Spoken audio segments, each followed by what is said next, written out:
Alors, si vous regardez, vous allez trouver que notre première leçon est autour de la subordonnée de cause.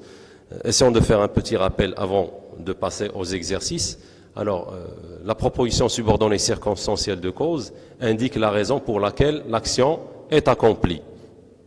Alors, pour exprimer la cause, je peux utiliser un certain nombre de moyens, à savoir, comme ce que vous avez là, la première expression, c'est la conjonction car, la conjonction de coordination car. La deuxième, ou bien les deuxièmes expressions sont les subordonnants suivants, à savoir comme, du moment que, parce que, puisque, étant donné que, sous prétexte que et vu que. Vient en troisième lieu les prépositions, à savoir grâce à cause de, en raison de.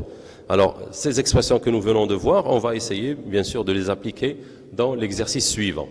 Là, on est en face d'un exercice concernant bien sûr la subordonnée de cause, dans laquelle, alors la question, qu'est-ce qu'elle nous dit? Compléter les phrases suivantes par une expression de cause.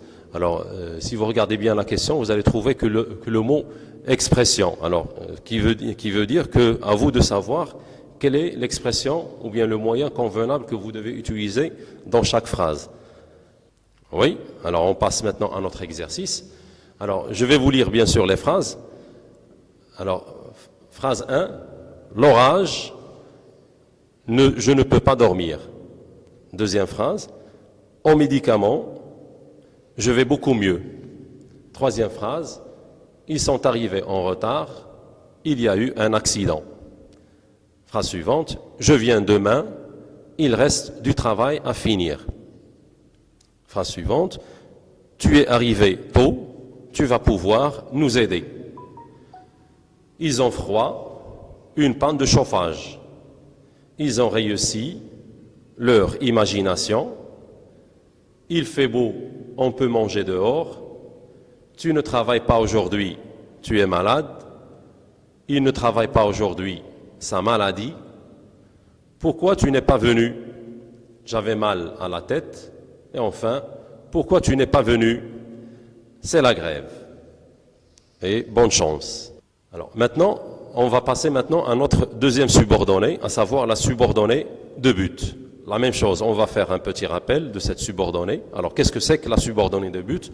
La proposition subordonnée circonstancielle de but exprime un objectif ou un but qu'on veut atteindre, et qu'on veut réaliser par la suite.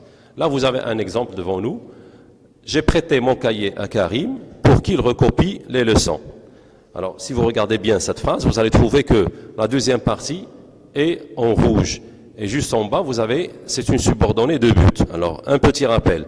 Pourquoi on appelle la phrase subordonnée? On sait très bien que la phrase subordonnée, c'est une phrase dépendante. C'est-à-dire que je ne peux pas la lire toute seule, indépendamment de la première phrase. Alors, si je veux comprendre, bien sûr, son sens. Ce qui veut dire que la première phrase, c'est une phrase principale, étant donné que c'est une phrase qui porte un sens. Par contre, la deuxième, elle est dépendante. Alors, la subordonnée de but peut être introduite par les moyens suivants. Alors là, vous avez deux types de moyens, à savoir l'élocution conjonctive pour que, afin que, de peur que, de crainte que. Alors, l'utilisation de ces moyens-là exige l'emploi du subjonctif. La deuxième, ce sont les prépositions pour, afin de, dans le but, de peur de crainte de, suivi de l'emploi du mode infinitif. L'exercice concernant bien sûr la phrase ou bien la subordonnée de but relie les deux phrases par une expression de but. Alors là, vous avez 10 phrases. À la fin de chaque phrase, vous avez l'expression adéquate que je dois utiliser pour relier les deux phrases. Alors, la phrase numéro 1. Je mets en garde mon ami, il sera prudent sur la route. Alors là, je dois employer pour que. La conjonction, bien sûr, pour que. Une simple petite remarque.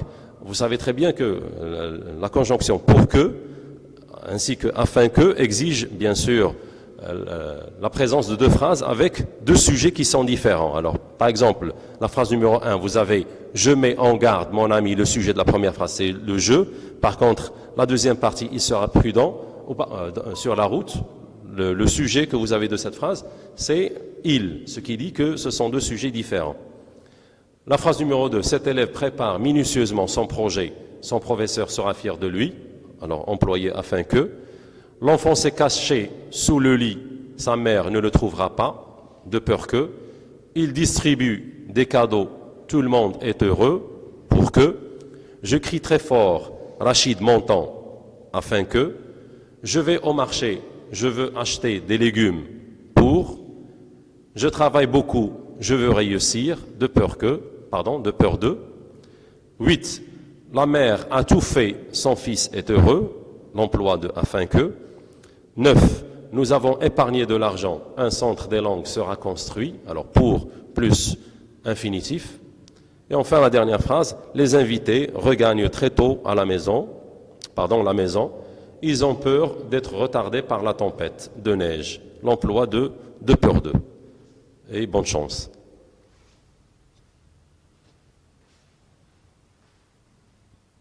Bonjour chers élèves, alors comme promis, on passe maintenant à la correction de notre exercice concernant la subordonnée de cause. Alors je relis la question. Complétez les phrases suivantes par une expression de cause.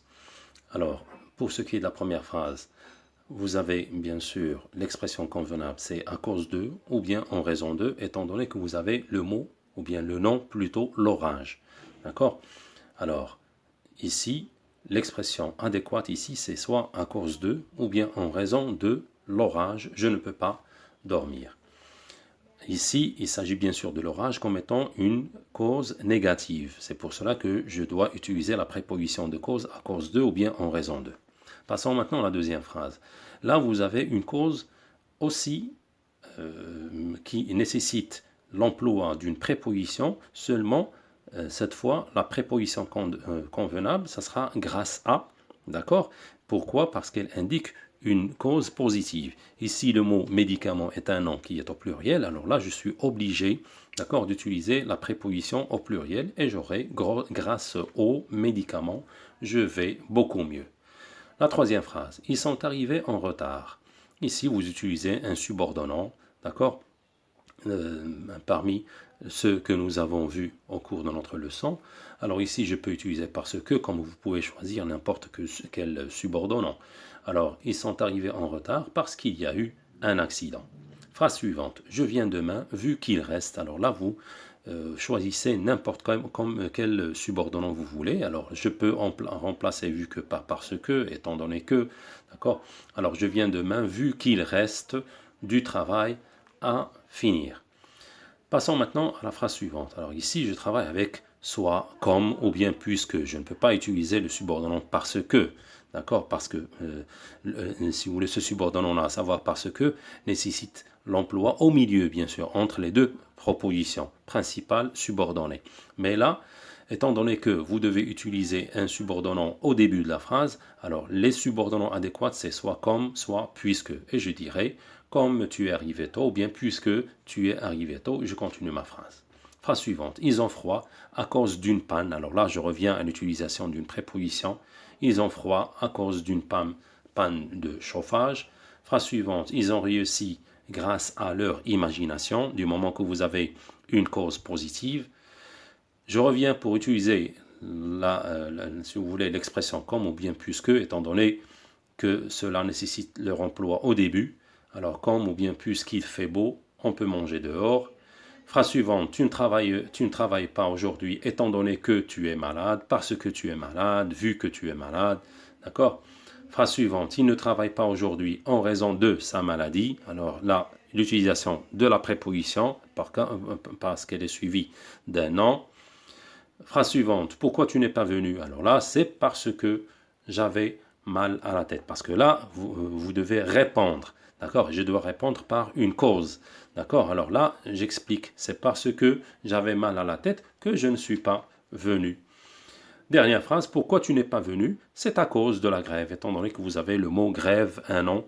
Alors là, je dois utiliser la préposition de cause, à savoir à cause de. La grève, c'est quelque chose de négatif, alors je dois utiliser une préposition négative et j'obtiendrai c'est à cause de la grève. Bien, alors, voici la correction. Essayez, chers élèves, de comparer ce que vous avez fait avec le corrigé ici et bon courage.